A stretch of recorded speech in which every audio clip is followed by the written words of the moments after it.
Everybody knows that the dice are loaded. Everybody rolls with their fingers crossed. What's going on, everybody? It is the Chaos Council. With me today on my channel, we have Black Angus. What is up? And definitely not last or least, we have currently got Jeff, the Rookie Critic. Howling for you. Ooh. And guys, I thought you were booing yourself. all right, guys, but also we are going to have Jessi Milestone coming on live. It's just currently she's on the way home, but she will be with us shortly. So kick back, relax. We're going to be talking some Aquaman, and we also going to be talking a little bit of Star Wars, since we're going to be waiting for a little. We're going to wait in a minute for Jessi. Yep, we are filler. Yeah, we are filler. All right, guys. Let's start this right. Now, we are going to be talking a little bit about the Vader short. Angus, we'll let you roll on first. What? Yeah, well, if you haven't seen it, best to click off or mute for a little bit while we talk. If you don't care about spoilers, even though it's hard to spoil it because it's just a 15-minute clip, but yeah. All right, Angus, what did you think of it? What did you think of the Vader short? Really liked it. I am a person who has been very, I wouldn't say pessimistic. I don't follow Star Wars theory. I just, I got so many people to follow on YouTube. It's like I only need so much, especially with Star Wars content. So I've been very ambivalent, to say the least, about this stuff. Even though Geeks and Gamers got involved, trying to get it funded and whatnot. Having seen it without getting deep into spoilers initially, I would say really well done, especially like the characters they're using. I would say Palpatine has a bit too much dialogue. He's a very sparse speaking character, but I can't really blame them. It's really hard to write for such an established character like that is very vague with his dialogue. I would say the CGI is really well done, especially for a under $1 million budget production. And the writing is good, and there's some good twists. It'll please prequel fans, which I am, original trilogy fans, and hopefully sequel fans, if they're, or at least should please Force Awakens fans. I don't know about the Last Soy Jedi, but yeah, that's how I feel about it. Just off trying to avoid spoilers initially. Really liked it. A few flaws that are easy to overlook, especially if you're a casual fan. All right, Rookie. All right. Well, yeah, without trying to spoil anything, on a film perspective, a lot of people keep on going, it's pretty good for a fan film. I think as far as cinematography, it's pretty good for a film because I've seen plenty of films with way worse cinematography. So as far as quality of the picture goes, it's very good. Sound effects are on point. I like to look at these things, especially with fan films, because that's extra detail that a lot of people don't need to always include. And I'd say very well done. And I mean, for trying to expand on a character that everybody loves, he does a pretty good job at doing it. It's hard to not spoil anything, I guess, because it's so short. But what they show is just, it's what you kind of want to see. Because we get to see a little bit of that with Rogue One, with Vader, and we get the impression of it in the originals, but we don't really get to see him dominate. But in this, we get to see it a little bit and actually see him struggle. So, like with his emotions. So it's nice to see that as Vader. That's my thoughts, I guess. Angus said quite a bit that I kind of agree with. All right. Well, as far as fan films go, as far as picture quality, Rookie, you were right. And if you've ever seen the fan film Prelude to Axanar, it was definitely on that quality. It was a lot better quality than I usually see out of fan films. Yeah. Prelude to Hazy what? Prelude to Axanar. It's a Star Trek fan film. Oh, okay, cool. That it's actually, I mean, I mean, these guys. I mean, Star Wars theory, in my opinion. I mean, they had some hiccups. I mean, yeah, the makeup on Palpatine was a little bit off. The little kid who they had playing young Anakin was a little off, but other than that, those minor things, I was pretty impressed with it. Yeah, I think I would have rather had the Emperor have more of his hood up and have them shoot it at kind of an angle where you see a little bit of his face, but not all the time. That might have saved them a little bit of money and time as well, and kind of give them that, Emperor, ruling look. When you get to see his whole face all the time as the Emperor, it's kind of, I guess, because they kept him so secret in the originals with it. But I don't know. Small nitpick. Jim, more to say that? You good? Well, I think we kind of covered that. Now we're just kind of hanging out, waiting for Jessi to show up. That's all good. Well, do you want to get into like spoilers perhaps of this before we get on to Aquaman? Yeah, sure. I mean, this is going to be spoilers abound in this live stream anyway, so anybody who doesn't want spoilers ought to bail out. All right. Well, Angus, why don't you go since you're the skeptical one? No, yeah. I guess that'd be the best word instead of ambivalent. I was skeptical. I wasn't putting a lot of faith in this. Not to crap on it because like production or something. I'm like, I don't know. Especially trying to mess with Vader. That's a character you're gonna like. If you don't get it right, you're gonna fall on your face if that's like the focus of your movie. Rogue One was fine. Like they spritzed Vader in there, and if he didn't land, it would be fine for the overall movie because he's just a bonus, really. So yeah, really big props actually to these guys for making him the forefront and the focus of the whole. I'm assuming trilogy of episodes. He planned to have 6, I think. Oh wow, okay. So we're gonna have like an hour long. That sounds cool. Because the goal is for it to be a film length, but because of budget reasons, he's cutting it to episodic things. I think 6 episodes was his goal. I think I could be wrong, but okay. Yeah. See, I barely know. I just know he was trying to get $1 million, and apparently he came really short of that. So, yeah. Well, he actually couldn't fund it. Disney doesn't allow him to profit off of it in that way. He can't crowdfund for it. He could still make money by selling his own merchandise of things, but it has to be more toward his channel. It's very weird, murky. But okay, yeah, I know he went through some hoops with Lucasfilm to even get this done. I would say there's like the sequence of fighting. It starts off kind of just like in the moment, and you're kind of lost. Like, well, sure, I know this character, but I'm like, what the fuck's going on to get here? Yeah, don't really know. And then he ends up like there's a couple of like twists where it's like, oh no, he's gonna get beat, and it's like, oh wait, he's got a trick up his sleeve, and then kind of goes back and forth one too many times. But then there's the twist where Padme comes in, and it's from like on the ship on the Naboo ship from episode 1. I'm like, oh wow, this is, and it felt like a plot thread they would use for like a Vader comic, because I do like the Vader comics from Marvel, but then they have the twist where it's like the eyes, and I'm like, wait, oh fuck, it's the Emperor, and it's like,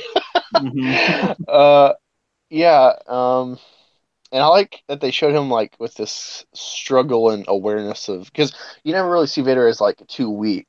They kind of hint at it in dialogue where he's talking about like, oh, together we can defeat the Emperor and stuff. But you never really get to feel that the Emperor is like so intimidating until you lightnings Luke Skywalker at the end of 6. So to show that actual like weakness to Sidious, that was really cool to show that like, oh, you want to kill me, but you can't because you're a pussy. You're too weak. And I like how he's toying with him.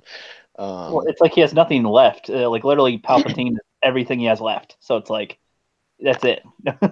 So. Well, the thing is, though, even with that, I also think that they really nailed the essence of Vader.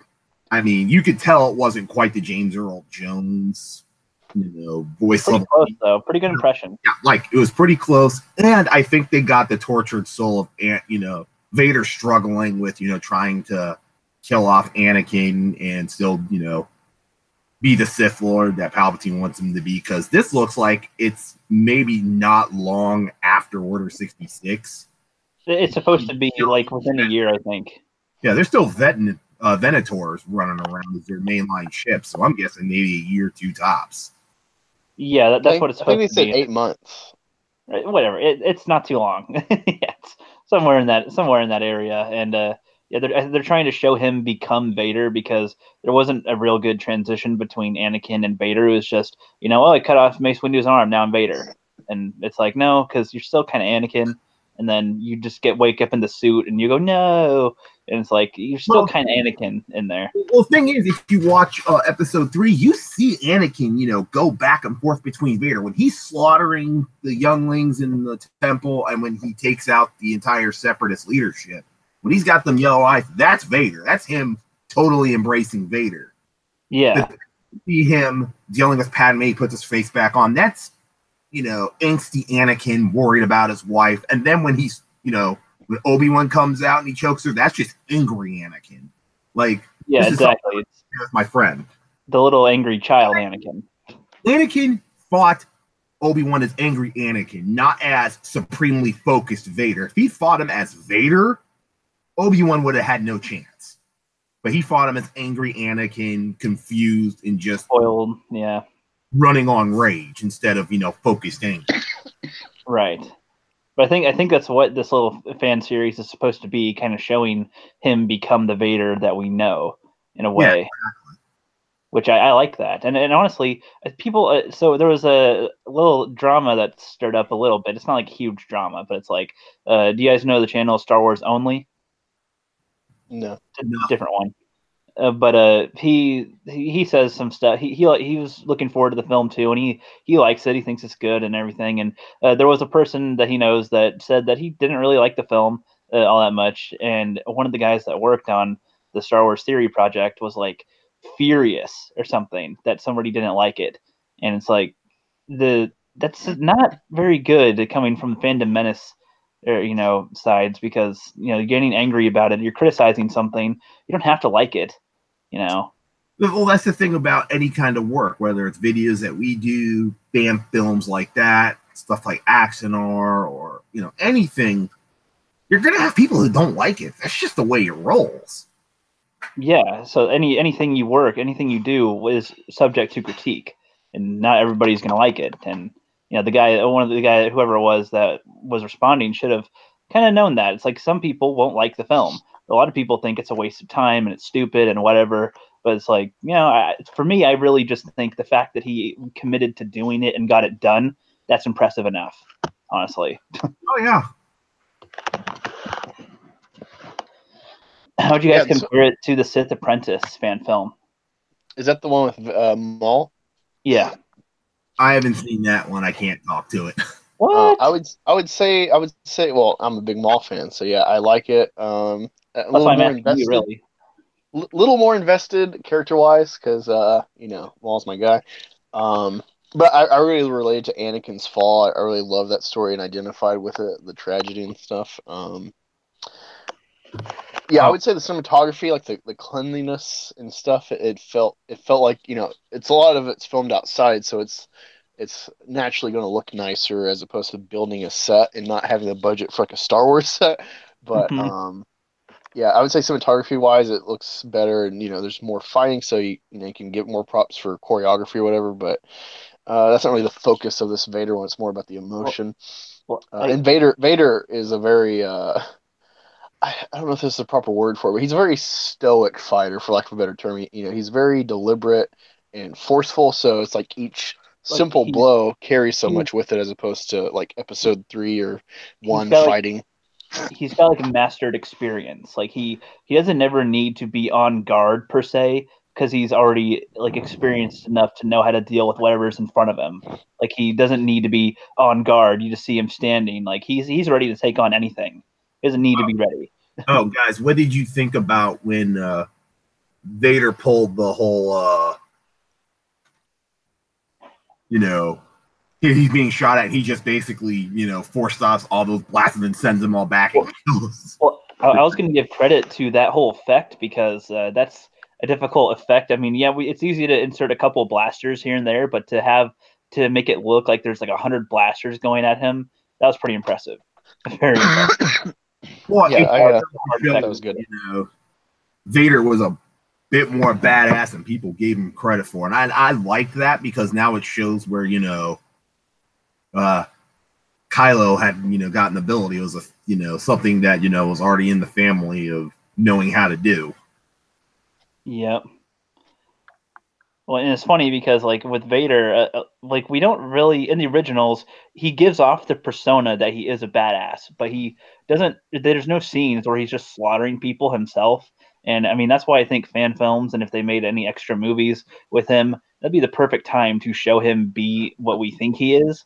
Well, that was like when everybody, when we finally saw him cut loose on Rogue One, everybody was like, "This is the moment we've been waiting for with Vader." Right, it's like we knew this was it, but we never saw it before. It's perfect. Yeah. And the thing is, that wasn't even him going full speed. That was just him cutting loose and having fun. For lack of a better. He was walking, just la-di-da-di-da. It's like, I'm just gonna walk through. I'm gonna choke you, slam you, block you, slice you, dice you, and I don't even think he really broke a sweat doing it either. He's like, I'm taking the garbage out. I'll be right back and slaughter some rebels real quick and take the garbage out. Yeah, pretty much. Easy little breeze. But it was cool to see, Vader pushed in the video, even though it pretty much was a dream. Yeah, still. Indeed. Yeah, I was thinking, y'all were talking earlier. I was thinking, how would I recut episode 3 or extend it? Because you're talking about like it's not really a transition. You see like Anakin fighting with being Vader, and then all of a sudden he's in the suit. Oh, there's Vader. I actually thinking about that. I would like to see a transition instead of like instantly getting the iconic armor, where it's like maybe he does. He is here. Hi. Hello. Hi, it's Jessi. Sorry I'm late. The God Empress has arrived. We shall bow. We got a small crowd at the moment. We were just kind of discussing the Vader short film while we were waiting for you. Nice. Still haven't watched it yet. I'm so behind on life. Working on catching up slowly but surely. I understand that. Yeah. We'll lay off that, but just to give you a recap on it, it's really good picture quality. I mean, this is a fan film, a cut above fan film. I mean, this is almost like theater quality. Yeah, people are saying, oh, it's good for a fan film. It's good for a film as far as cinematography goes. It's really good.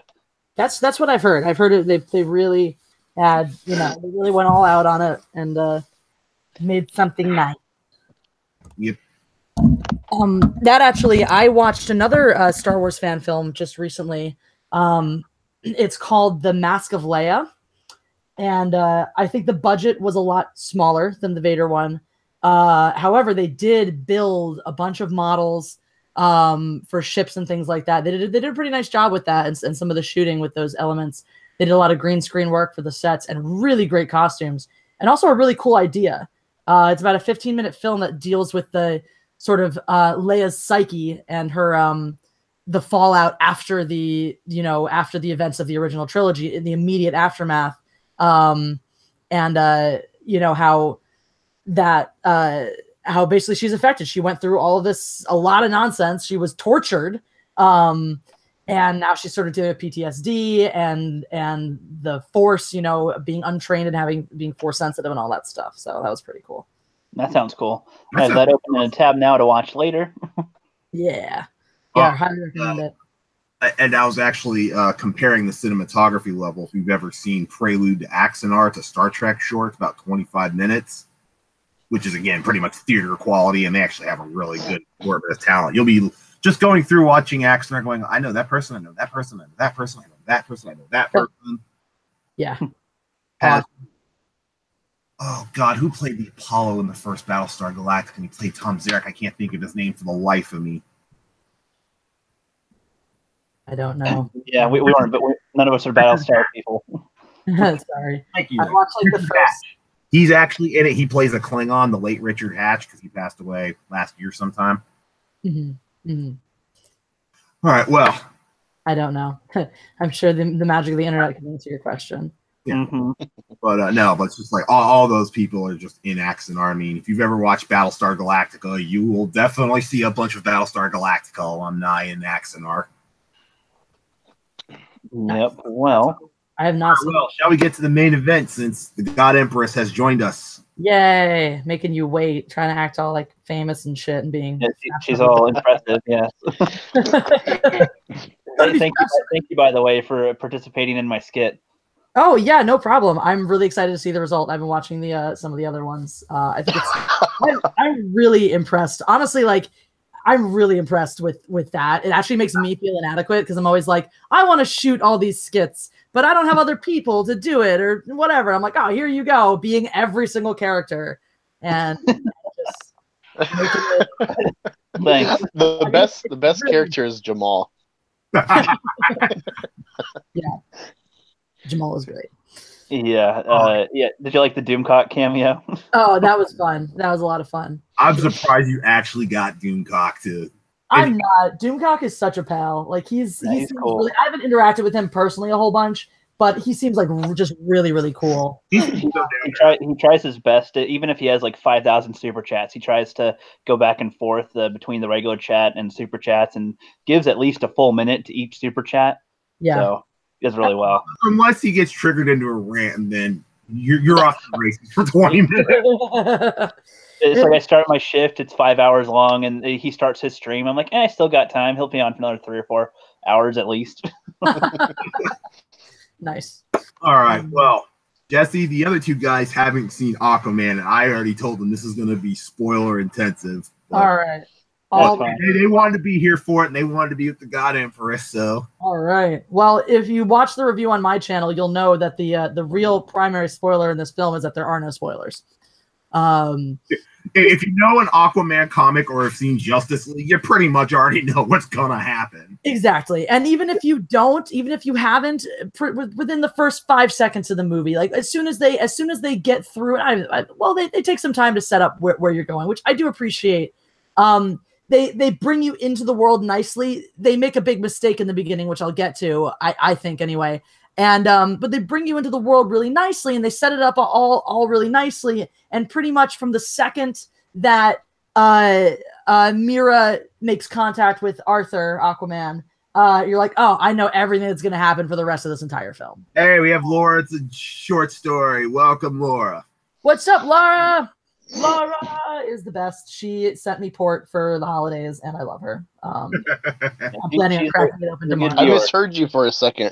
I thought when you first said pour, I was expecting you to say porn. I'm like, oh, okay. Yeah, she sent me. She actually makes amateur porn, and she sent me.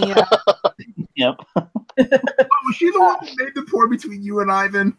No, that's Becky Embers. Becky Embers. Okay. Which, if you guys haven't checked her out, she's amazing. She has some brilliant Star Wars erotica. She has Mormon porn. She's an erotic writer, and it's absolutely brilliant. The stuff she writes is brilliant. If you have not read the Jessi Milestone Ivan Ortega fan fiction, you have to. It's who is this again? So Becky Embers is her name. Becky Embers. Okay. Becky Embers. Becky Embers. Write that down. Put that. I did. I got my notebook ready. She has a website. If you Google her name, she has a website. You can find it. She also does. She reads aloud excerpts on her YouTube channel. So check her out on YouTube as well. And yeah, so it's pretty. She's pretty epic. She's pretty excellent. That's awesome. Yeah. So okay, who is Black Angus? I don't think I know you, dude. Yeah, I am part of the Chaos Council. That is me, Jeff, and Jeff. And we're also the core creators of the.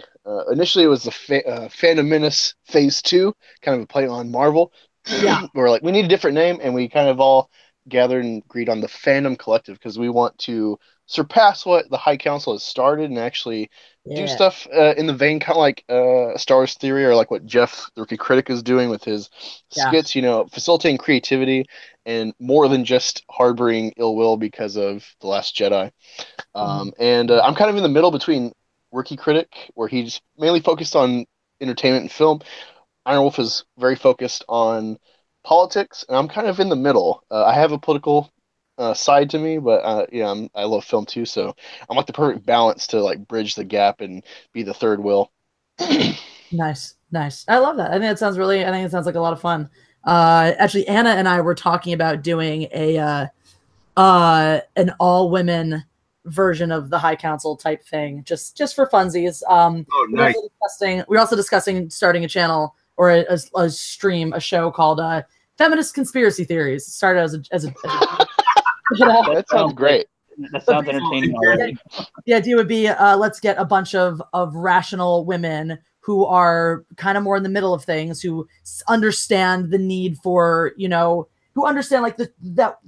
Because this is the thing that you get into, in this middle of the road is the center really has a lot of different viewpoints. You have everyone from people saying that, yes, we need more women's rights and more progress towards equality, just not the way it's being done right now. As well as that's the one side, and you have everyone on the other side saying things like, no, men have been more oppressed than women historically, which we can get it. We don't have to get into that. But for me, that's a BS statement that I can talk about in great detail. But yeah, basically just to get, because the reality is like, one of the things I think is great is acknowledging differences in the sexes, and women and men are going to have different perspectives. And a show that's all guys is going to sound a little different than a show that's all girls. And a show that's mixed is obviously going to be different as well. So what we don't have right now is anything that's like a group of geeky women being like, hey, we're nerds too. Here's our take on being a woman in the fandom menace, etc. Hey, Jessi. Yeah. Ray would like to hear you talk more about Jason Momoa's abs. I know, that's what we're here for. That's what we're here for. Yeah. So I'm gearing up to make a couple more Aquaman videos because I can't get enough of Momoa's abs, including the 5 best of the 5 worst things about the films. The by far best thing about the film is his abs. Like, no question. That man is just a beautiful specimen. That's what they're trying to sell it. And the thing is, he is as a nice of a guy as you can be. Like, I saw this video and I actually tagged it on World Class Theaters of Jason Momoa with his 2 kids and a bunch of his friends at the premiere at the Chinese Theater in LA, and they do a traditional Hawaiian dance. They do the haka. It's actually the haka is a traditional New Zealand dance actually. But it was still so cool. It was really boss. I think the haka is one of the sexiest dances of all time. I mean, because I really get off on masculinity. So sue me, feminism. I love manly men. And that's a nice thing. The best part of the movie for me is right after Aquaman gets the trident of the First King and walks out in the traditional Aquaman armor. I was like, it's gonna be on. Yeah. No, it's pretty. Yeah, that's pretty. That's like pretty much just straight arousal through the end of the movie. But no, when you compare the suit of what they gave him compared to like the cartoons, they did that suit to a T. They just made it look modern and like armor instead of like 2-piece. I was like, that's awesome. That's exactly what I wanted to see. Yes, it was brilliant. It really was. It was everything you could have asked for like a really great level up. And that's just something I think they did well throughout the whole film was the costumes in general. Down to God, Black Manta looked amazing. Oh my God, yeah. I mean, I thought his head was. They joked about it and whatnot, ridiculously gigantic. But everything else on him, looked like he walked straight out of the comics. He did. He was very. They leaned into the comic book element of it, which I think was smart of them to do. I think that's one thing that saved the movie tonally, which none of the other DC films, including Wonder Woman, have really captured, is that level of comic booky camp. That element where we're writing a serious film, we're writing serious characters with real problems, but we're just not taking ourselves too seriously. And I love every moment where, like that scene where he's chained down talking to his half brother. It's like, no, I think a whoop ass is coming. All those quips that he was doing. I'm like, yeah. I'm a big brutish guy and I'm gonna kick your ass. Exactly. And they just leaned into that, which is something, you see a lot of Hollywood is afraid to do right now. It's just leaning into this, what people would call toxic masculinity, but this utter example of manliness where he also had soft moments. I think that's like one of the best moments, one of the only decent moments in Justice League even, is when he's accidentally sitting on the lasso of truth and starts getting all soft and mushy and whatnot. And you see that side of him. Every now and then Aquaman as well, you see this sensitive, the little boy who loves his mom. I thought that when he gets reunited with his mom, which by the way, everyone knew was coming, from the very beginning of the movie, in some way. It's such a tender, touching moment, in this movie that's utterly ridiculous. In a moment in a movie where I'm still getting over the fact that there are suddenly dinosaurs in Aquaman, you have this reunited mother-son moment that like almost brings you to tears, And the fact that Mira just really expanded on Aquaman's character. I mean, they played off each other so well. They did. They had a nice balance. I thought the love chemistry was a little bit forced. Or rather the way they got there. It wasn't weird to me that these two people were going to fall in love. That was pretty clear from the beginning, and they had a nice balance. They had good strengths and weaknesses that tempered each other. It was then all of a sudden like, now we're in love. You're like, okay, fine. Right. I love the scene in Sicily where Mira's trying to figure out how to use the bottle, and Aquaman just steps up and just starts spouting off all this ancient Greek knowledge. And she's like, "How do you know this?" Ancient Roman, thank you very much. But yes. Yeah, no, exactly. That was cool to me too, because it was like you had them set up for a lot of the movie as she was the brains and he was the brawn, and had this nice reversal of like, oh no, he knows stuff too. Or like, he'd spit out something like, this used to be a waterland, and then suddenly Mira would go, duh. Yeah. She had a very direct way of getting it where she was very methodical. He would just spit out something and suddenly the light would click on her and figure it out, like when they were in that sand city that used to be the ocean. Yeah. And she had to figure out, we need water. Exactly. Yeah. Yeah. No, I thought it was great the way they kind of they balanced each other really well. And I think you have that a lot. Which actually is, when you really think about it, that element of the writing, I was not super impressed with all of the dialogue, or some of the jumps in the story, but that building of that relationship where you have, usually in that situation, whether it's two men, two women, a guy and a girl, you have a very hero sidekick dynamic. Usually in cinema today, what you have is the woman, becoming the hero and putting the man in his place, being better than her. You used to have always the woman just kind of backing up the man or being arm candy for the man. And I thought this was a rare, and even again with two guys or two women, you usually have that hero sidekick relationship. And this one did a really beautiful job of balancing those two things, of having like these two people that had equal strengths, equal weaknesses, and not just like, I'm really good at this, but really shit at this. I'm really good at that, but really shit at this, but like in a nuanced, subtle way. Oh, well, I figured that out, and I wouldn't have done that without your help figuring this thing out.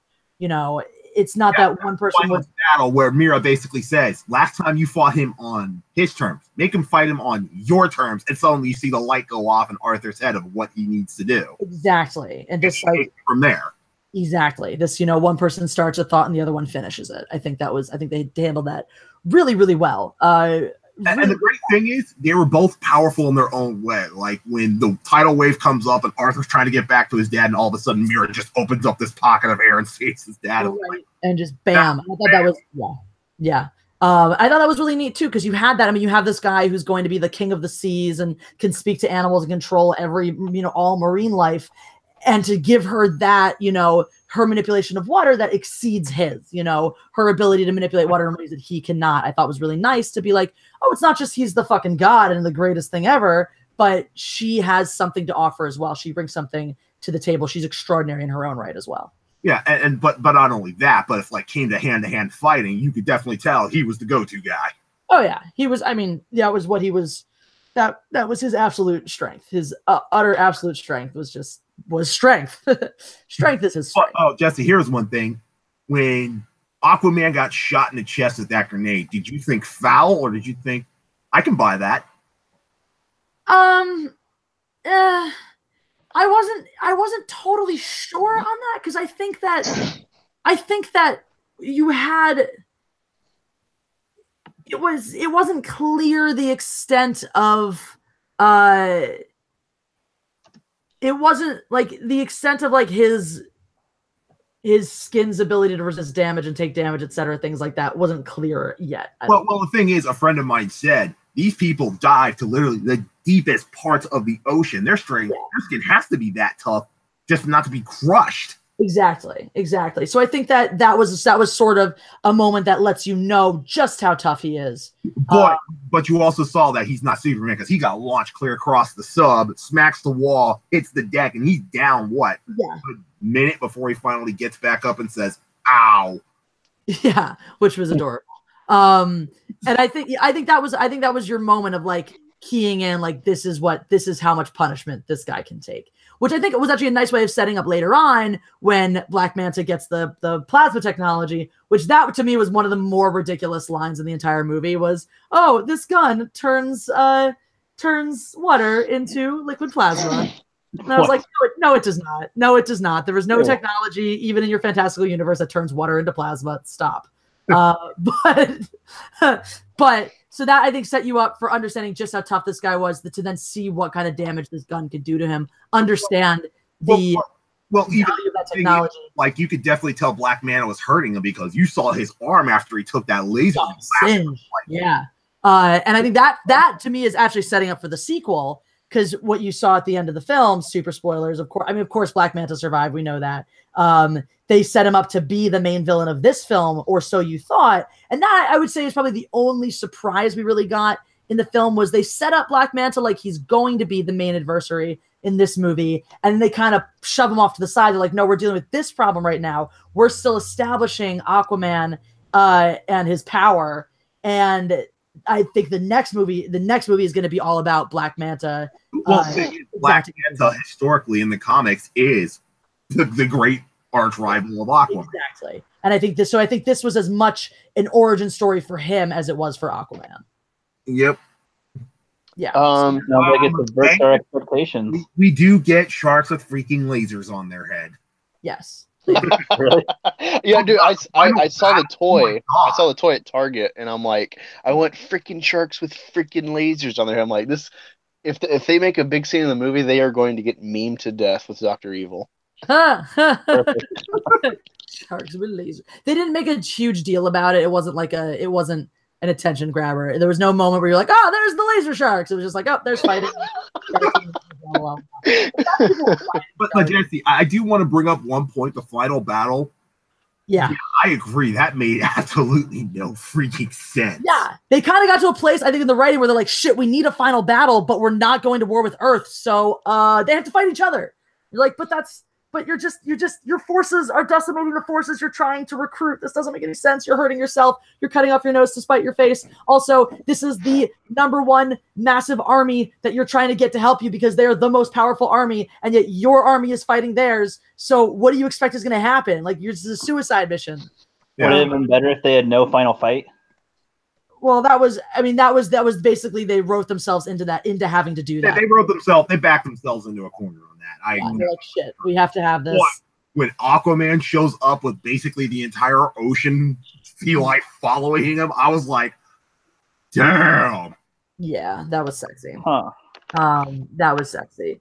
Now, but something that Nerdette said in her review that kind of irritated. It's like, oh, the kiss was so great. It was so great. It's like, no, they're in the middle of a firefight. Yeah, like, dude, time to be locking lips. Wait a minute, like wait 5 minutes. Unless it's this whole like we might not survive, so better kiss now. You know, what, like wait. They copied the Rose Tico scenario. No, it was doing way better, but it was just kind of. Well, in a battle, kissing. Yeah, that's what I'm saying. Kissing in a battle. It was just not a great time to stop and have a smoochy moment. Like, unless, I mean, look, Jason Momoa fighting gets me all hot and bothered, so I guess maybe it did for her too. That's reasonable. Yes, you know the greatest time would have been to have that kiss is when Aquaman's standing there, he's already been crowned king, and he's standing on that ledge underwater. Yeah. Have Mira right there, the kiss, he smiles, he takes off, and then you get the scene of him leaping out of the water with the trident. Actually, my favorite time for the kiss would have been right as they're leading his half-brother away. Just so like the cherry on top of everything. Especially have done it right before his line, because I love that line where he's like, hey, brother, when you're ready, let's talk. That would have been great for him to do the kiss right before or after that line. Just to like rub salt in the wound. Oh. And then be like, when you're ready, let's talk, bro. Let's be brothers. I just stole your girl and your kingdom and your future. Fuck off, dude. When you're ready to be the bigger man, let's have a chit chat. that for me would have been epic. So. Oh, and guys, sorry, Jesse and I have been kind of monopolizing, but I think you guys are just taking all these notes like, okay, this happens, this happens, this happens. Yeah. One thing I was going to ask, this could be for either one or both of y'all. I've been very critical of Black Panther just as a movie, but also for how much they propped it up as like this monument for almost like a pseudo new era of like civil rights or something, where it's like, oh, we got a black superhero and this and that. You know, it's like not even taking into account Africa, etc. I did a whole video about this. So, it's sort of two-part. Do you expect, because Momoa is playing like a white character, that I guess he's only half white because Nicole Kidman, but she's Atlantean, I'm assuming. Yeah. Do y'all foresee, or is there some undercurrent of like trying to the SJW crowd trying to grapple onto this movie because of race issues? No. I haven't seen that yet. I have not. I'm wondering if you expect that. It's interesting because now that I'm looking back, there's literally no people of color in that entire movie. There's well, like except for Jango Fett. Well, yeah, okay, yes, but like barely. Like he's like beige instead of white. You know? I think some of the people underneath all of the all of like the CGI fish and stuff like that were supposed to be kind of more like African American-ish, but you really don't see any like black people per se. And welcome Sith Kryptonian. He was running a little late, but he's joining us now. About time. Mm-hmm. How's it going, dude? What's up? Hello. What's up, guys? Hello. Nice to meet you, Jesse. Nice to meet you as well. You need to bow to the God Empress. That's right. I already am, my friend. Yeah, Jesse Smith is another one of the Chaos Council. He flitters in and out. He does his own videos. He's a cool guy. Yeah, I'm a free spirit, one would say. I go where the wind takes me. Well, excellent. Sid, you want to jump in on what you thought of Aquaman? Because I know you went and saw it. Yeah, man. The movie was flawed. It wasn't perfect, but it was a solid DC film, and I had a great time while watching it. And I think you guys were talking about there were no people of color in the film or something. I heard briefly. Yeah. Really didn't what about Black Manta? Oh yeah, Black Manta is He dad. was black, wasn't he? But he was. No, I was thinking about like the Atlanteans. Like there's no diversity in the underwater people except for the ones that look like fish. How many would there need to be for it to be considered diverse? 3 blacks, 3.5. Well, I mean, there was the fish people, and then there was people. And so for me, actually, and I will take this back to like original Star Wars trilogy. For me, I think that when you have that, because pandering to interest groups is not the end all be all of cinema. For me, I think that you can make just as many comments on diversity and equality by having fish people and crab people and Aryan Atlanteans, and then redheaded other Atlanteans. I think you're making. What'd you guys think of seeing Dolph Lundgren as one of the kings? That I saw that and I was like, wait a minute, Dolph Lundgren's in this movie? Blown. Yeah, I was thinking like, now I want to watch Creed again. Yeah, I need to watch them. I actually haven't watched the first one either. I'm still behind on those. Oh, they're good, man. You should check them out. I think he looked a little, honestly, like I didn't like him with red hair. I thought that. I thought he did look off, didn't it? It didn't look right. It didn't look right. Yeah. Like Amber Heard's super, mermaid red felt more natural than his like orange. I don't know. Yeah, I'll give you that. But aside from that, I thought he was great. I thought he was, and that another like those plot lines were like way underutilized. All this stuff about him, like you kind of got a weird sense of it. The thing that I was wondering about that I never addressed was when he and Oren are going to make their initial pact. And they get, conveniently fired upon by a land dweller, a sea dweller sub. It felt like this was a setup, and it sounded like what they were almost indicating. In the beginning, you were thinking, oh, I'll bet Orm set this up to convince him to join sides. But then when Mira confronts her dad later on and realizes that he always wanted to go to the war, he just needed a convenient excuse. And you're like, oh wait, did he get the sub down there? Was that him? And that, I thought was like an interesting subterfuge element that they kind of glossed over. Yeah, they addressed that in a dialogue with Black Manta. He said the ship was barely functional, but it still did the job. And then Manta was like, I did my best or whatever. Right, I forgot about that. Yeah. Well, the thing is, it's like I think I thought that I think I was confused at that moment because I thought they were still referencing another, like, the job from the beginning of the movie. I don't know. It was that was the job at the beginning of the movie. Was that job? Like, I mean, the one where like he first meets Aquaman. Oh yeah, that was the job to get that sub. Because remember, the sub was going down and to hijack the sub so that he could use it to do the thing. Got it. Okay, I missed that. That was me. That the drool got in the way of my brain cells. but no, the thing though was with Dolph Lundgren's character. Yeah, this is also a great movie about prejudice because, well, you really can't blame the Atlanteans. We've been dumping in the oceans for God knows how long, and he was kind of sick and tired of it.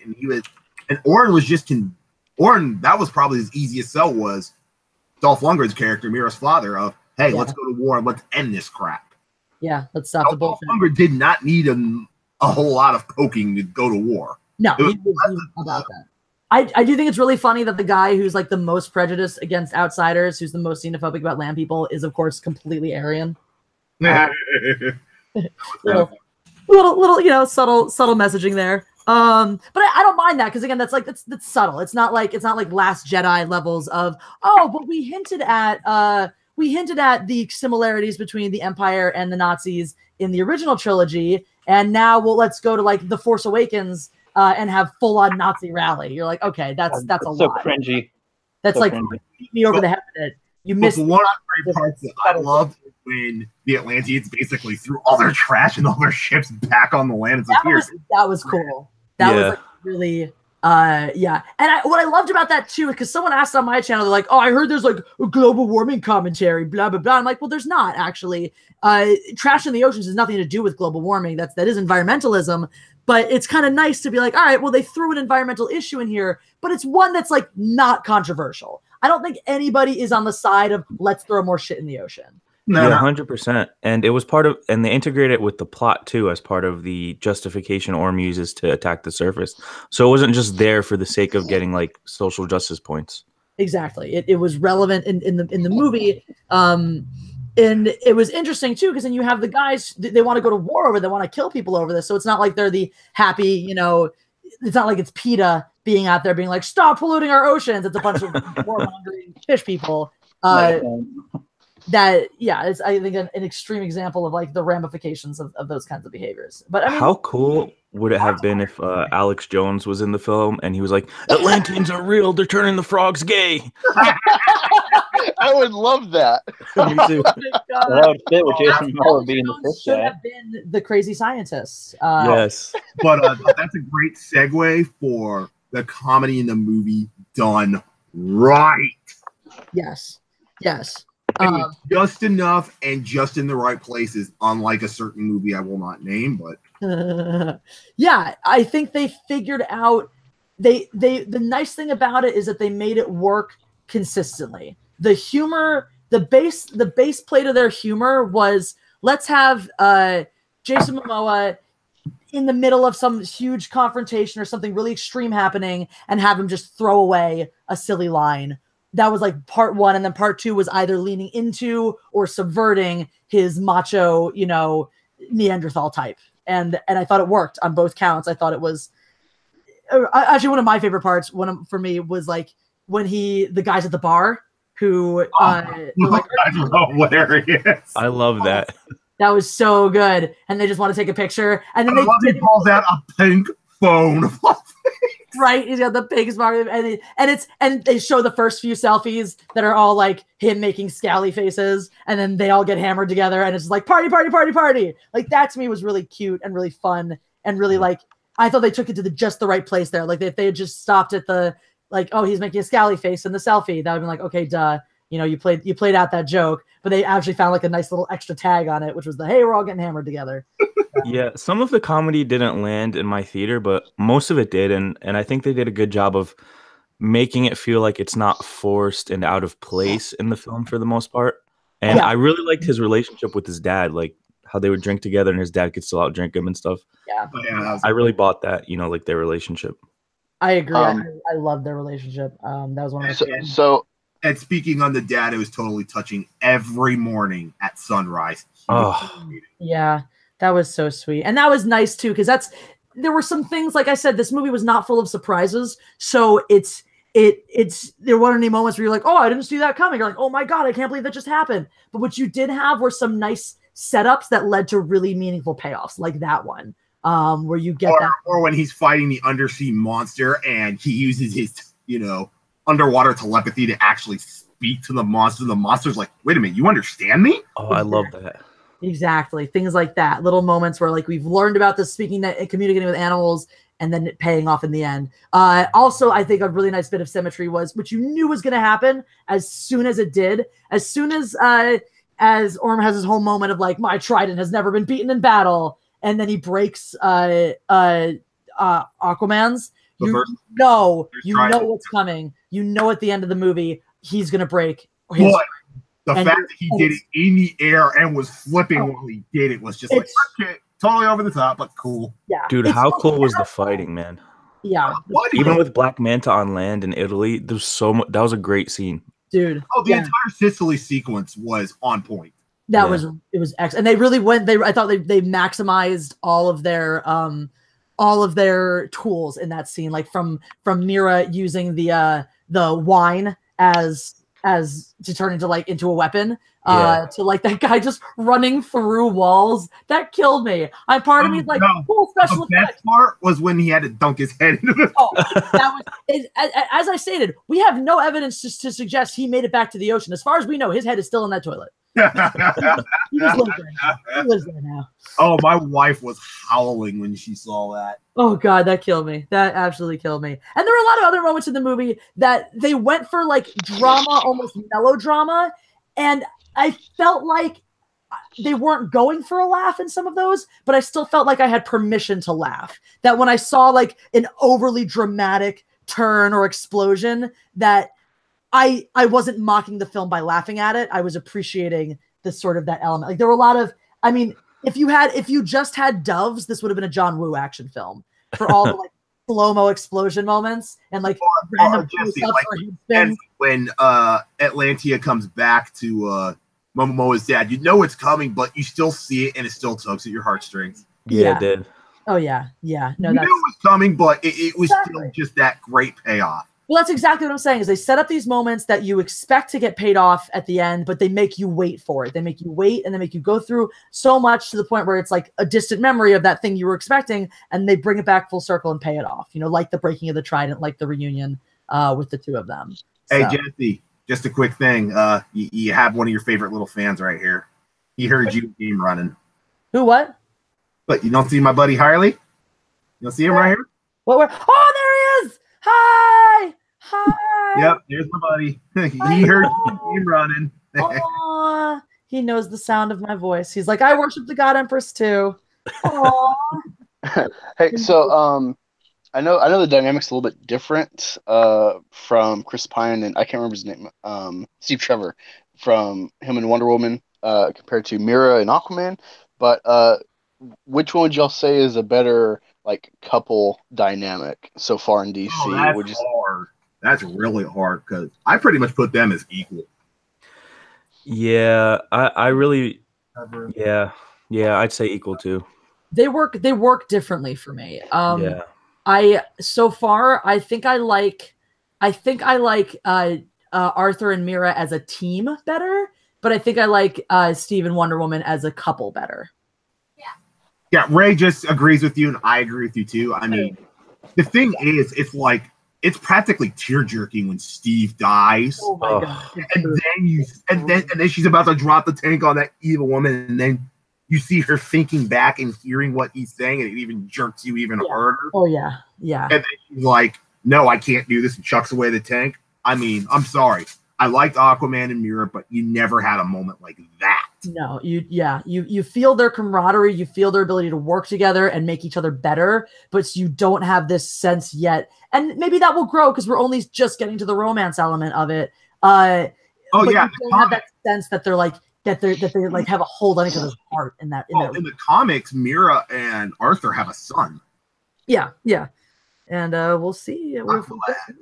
You know what I love about the DC film so far, and I get that they're very flawed and stuff, but yeah, they do a great job of having powerful female characters who are still independent, yet they still don't have to step on like the heads of the male characters, especially in Wonder Woman, where it would be so easy to do that nowadays, to have her be like, oh, what do you know, Steve? You know, no, you're wrong. Here's why you're wrong. Blah blah blah. But they did a great job of like showing that no, you can have useful, like strong male characters and still have it not take away from the strong female characters, if that makes sense. Well, Sid, this is what I loved about Wonder Woman. If you've ever read Robert Heinlein's Stranger in a Strange Land, it's like they completely ripped off that book for Wonder Woman, because she literally acted like a stranger in a strange land. She has no clue how this world works. Okay, let's be clear though.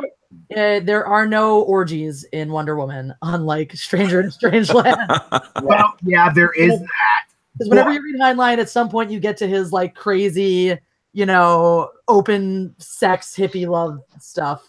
He was definitely a leftist hippie, if there ever was one. But for some reason, he really loved the military, which is why we got Starship Troopers. But for another day. Oh no, I think he's absolutely brilliant. But yeah, you're definitely missing the orgy element in Wonder Woman. So. Well, the funny part is one of the comics actually talked about that, and Wonder Woman had to explain to Steve one day, wait a minute, what do you do when y'all get the urge? And she's like, oh, yeah, well, we're all lesbians. And we're all a little bit gay. He's like, oh, yeah.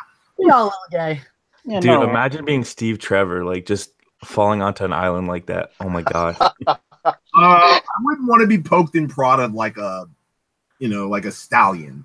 I don't know. Sign me up. You'd be poked. Some people like being poked and prodded, Jeff. All right.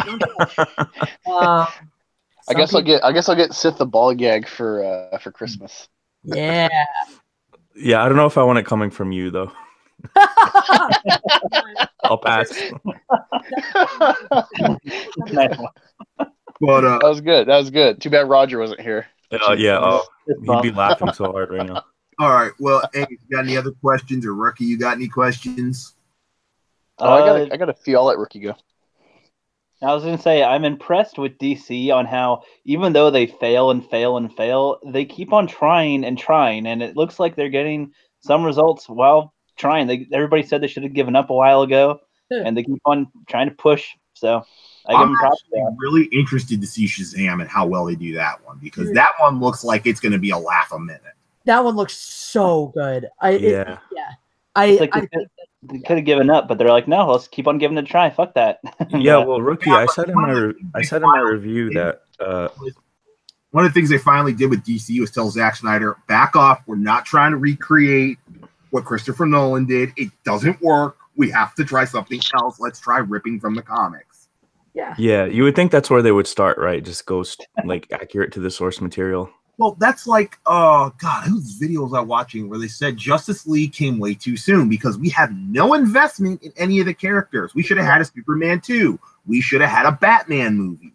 We should have had a Flash movie. Yeah, either you start your whole franchise, your whole cinematic universe from Justice League, or you start from solo movies. You can't have this weird mix that they tried. But I will say with Aquaman, I think that because it's doing so well at the box office and the people watching it are receiving it well, I think it kind of proves that even though there's like that shaky reputation the DCEU has, they can keep going forward without rebooting and people will still come to see it as long as the product looks good. Yeah. People want them to succeed. Yeah. That's what I was watching Odin's blog and he was doing this thing for Geeks and Gamers. He was talking about Aquaman. It's on pace if it keeps up the way it's going to hit 1 billion. I think DC has finally found their legs with Wonder Woman and Aquaman. If they keep it in this kind of vein, they've got something that can rival Marvel. Oh, yeah. And then if Matt Reeves' trilogy bangs, oh, my God, they might pass Marvel. Yeah. And I think that's an interesting thing that you're getting right now. And I think that DC, their mistake was trying to catch up to Marvel in the beginning, which is why they short-shrifted a lot of the origins, and why like it was so jarring, because you have Batman versus Superman, you have this whole new Batman that we've never seen before and we haven't had time to get used to, thrown into this world. And I think they could have worked. I think some of their ideas for this darker, more kind of metal Batman would have worked if they gave us a little bit of time to get into the world. And like Batman versus Superman, they threw in one of the Robins being dead and the joke's on you, Batman. It's like, whoa. All the normies. That version of Batman would have worked better if we got to see like a non-broken down, burned out version first. Yeah, let's see him get there. You know, yeah. Let's have a bit of a Dark Knight Rises redemption and see the crumbling of Batman in a movie that doesn't completely suck.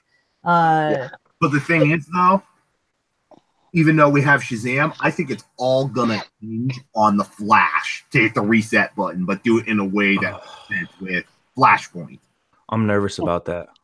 I think that's the only way they're going to do the Flash movie, is to do a Flashpoint and just do a big, huge reset, and then be able to bring in a different Superman. Because, well, they're kind of going back and forth if Henry Cavill's going to do it, but they've already sent Affleck's out, so you need someone else to be Batman. Well, that hasn't been confirmed either. To bring it back.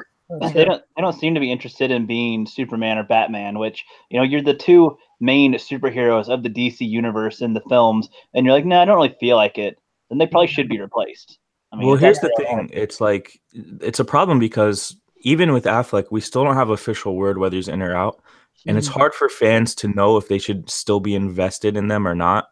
And it kind of ruins the build up to any future Superman or Batman movie in that sense.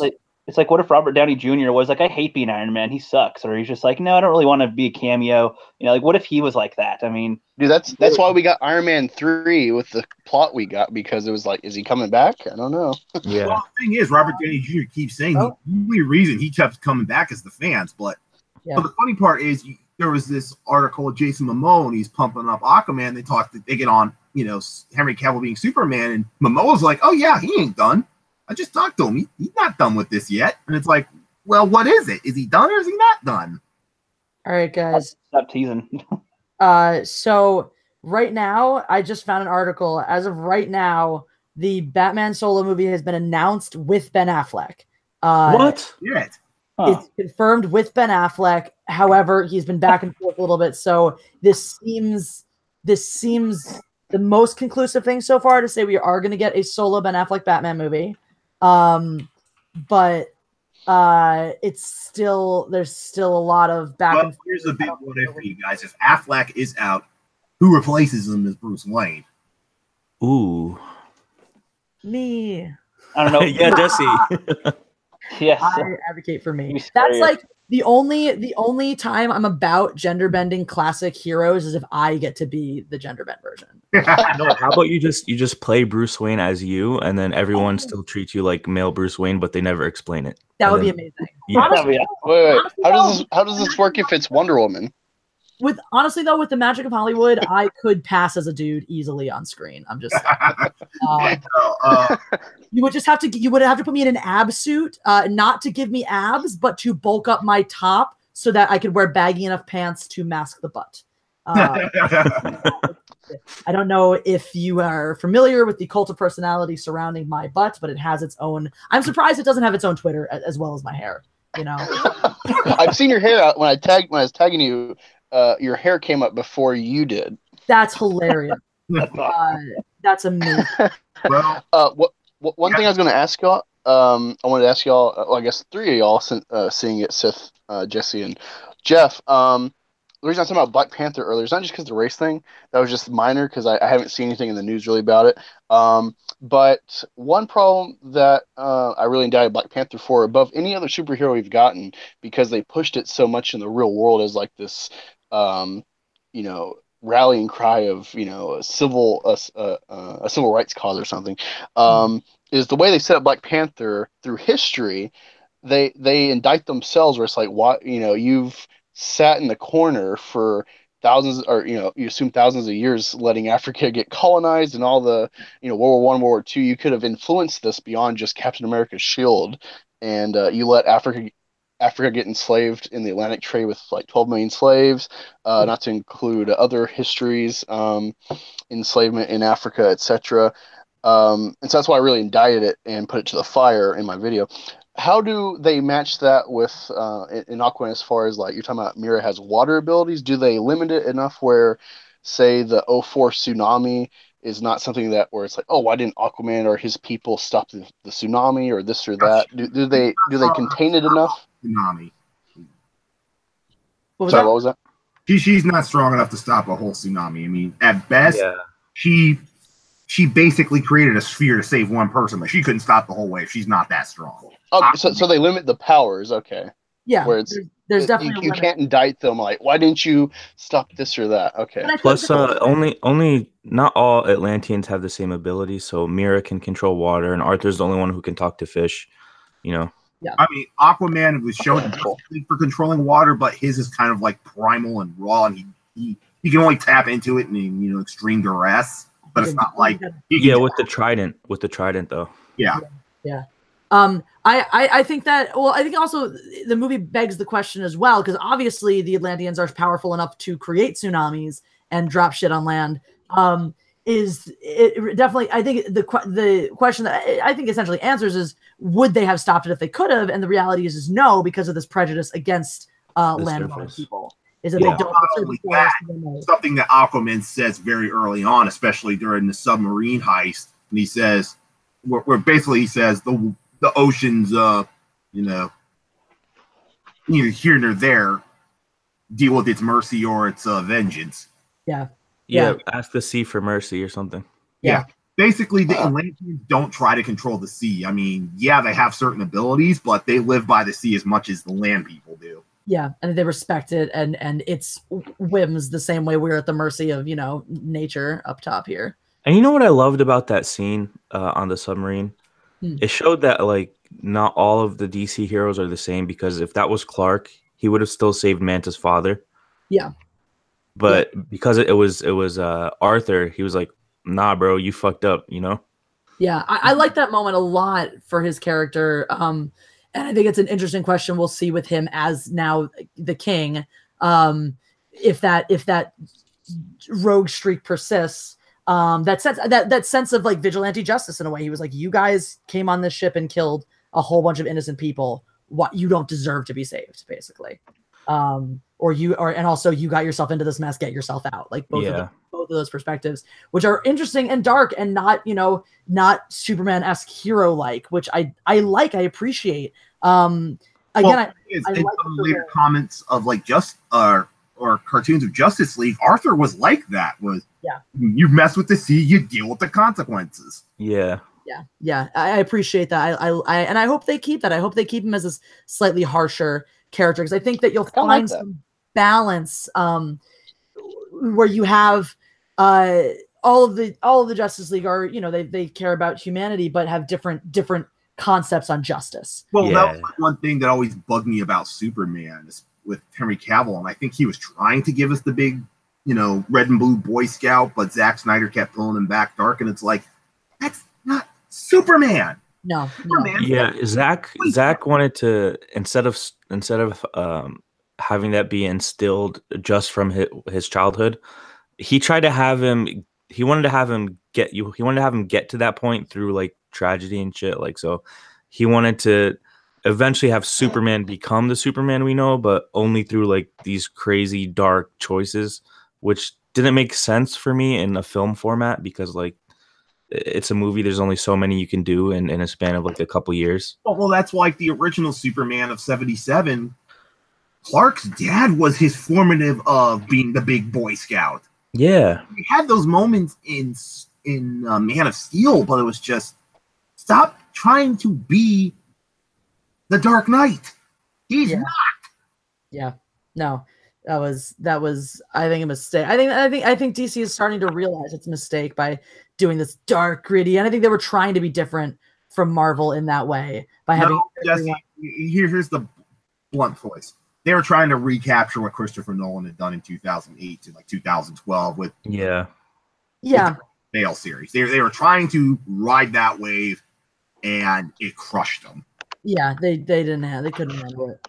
I agree. What I do think you'll see now, though, with them sort of finding their feet, which could have been avoided if they had taken their time earlier, is now they're just hitting their stride. DC, they're just finding their tone. They're just settling into all of this as Marvel is preparing to enter its phase 4, which I think is going to be, whether or not it's the complete downfall of Marvel or whether it's a low point. I think you are going to see a big loss of energy in Marvel after Endgame. I think people are going to be there. It's going to be emotional. Not everyone's going to make it. People who do make it are not going to be central characters anymore. And people are going to have a lot of feeling about that and are not going to be ready because Marvel is immediately going to crank out the next movie probably by the end of the year, if not by the following spring. Yeah, Spider-Man's already on the hook once Endgame. Right. Endgame. And I think that, Spider-Man, it will be a nice bridge. I think people will get hyped for that because we're already invested in that character. But I think that you're going to lose a lot of steam. Marvel's going to have to sort of rebuild into phase 4, and they're going to be careful with how they do it, because if they try to repeat and try to recreate phase 1, it's not going to work. We're not going to buy it. Especially on the back of Marvel, it'll never work. Oh, sorry. Yeah. Well, the thing is, they're going to build phase 1 with phase 4, but they're going to do it on the back of Captain Marvel, Spider-Man, and the last number 3 of Guardians. Guardians probably take them away. Spider-Man might give them a little bit of a jump depending on how they do it, but Captain Marvel's going to crash and burn them. Yeah, well, we'll see about Guardians, though, because we'll see with a new director, with a new writer. As love or hate what the man, has said, what's his butt? I can't, I'm blanking on his name. Or pedophile. James Gunn. James Gunn, yeah. He, love or hate his tweets and whatever your opinions on whether or not he should suffer for those. He nailed it with the first 2 films. And it'll be interesting to see what he does as the writer and director of the next Suicide Squad. It'll be interesting. I think certainly Suicide Squad can't get worse. No, that was a big. I want to be so clear about that. It could be worse. Yeah, however, it could be worse.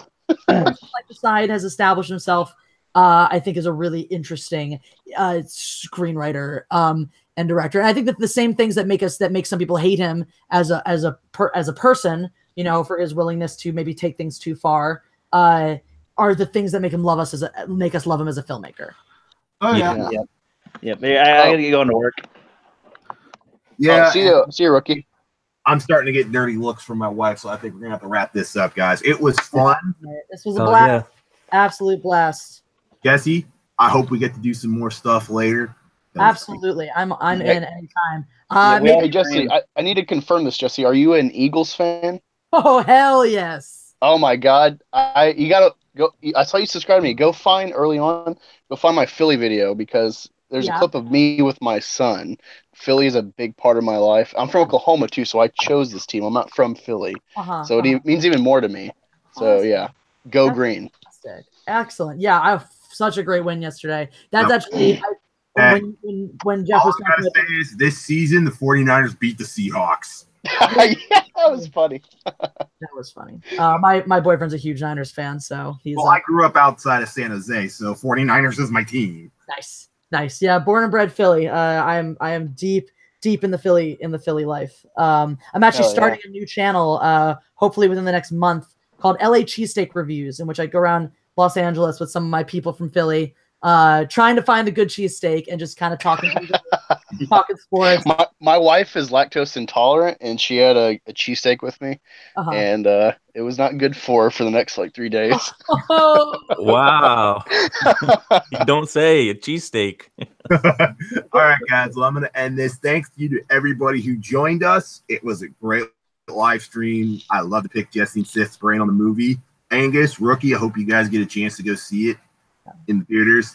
You won't. Y'all kind of inspire me. I was thinking about boycotting this movie just because DC. I'm like, reset it already. Go see it, brother. Go see it. Definitely go see it. Yeah, check it out. All right, well, guys, I'm going to cut this off. Thank you, everybody. Have a great one.